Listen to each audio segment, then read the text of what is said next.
Imaynaya kashankichis ancha munasqa wayqipanaykuna ay yanchu waliq yachu kusis kayachu kaypi rimaykamushkan turaykichis saqaykichis Cipriano Rudy kunanchayman yachasunchis inglespi qhillu simipi chiwantapis castellano nisqapi imanta rimasunchis.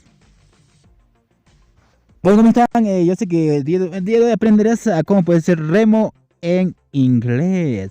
También cómo puedes decir en quechua, en la escritura, con las escrituras y pronunciación. ¿Quieres saber cómo puedes decir esto?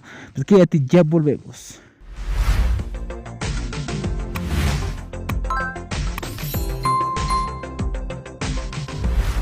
Ya estamos de vuelta y ahora sí, ¿cómo podemos decir remo en inglés? Ahí tenemos remo en inglés, en su escritura y en pronunciación.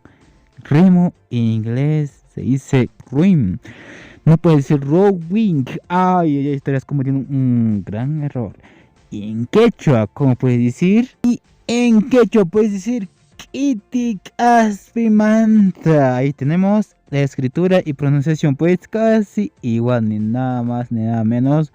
Así como podrán ver, así se puede escribir y también se puede decir, porque hay otras palabras, la escritura de quechua es diferente y puedes pronunciar también muy diferente, Así que nada más iba a decirles, así que amigos, espero que les haya gustado este video. Si eres nuevo en este canal de YouTube, suscríbete y activa la campanita de notificaciones para que no te pierdas de nada, ya que estamos cerca de la Navidad, amigos. ¿Qué planes para ese día?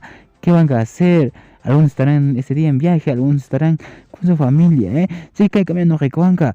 Que pero me como una antora que es Cipriano Rudy, no recuanca. Tupa con anchis, camallas, somos la lian, chisacapuechis.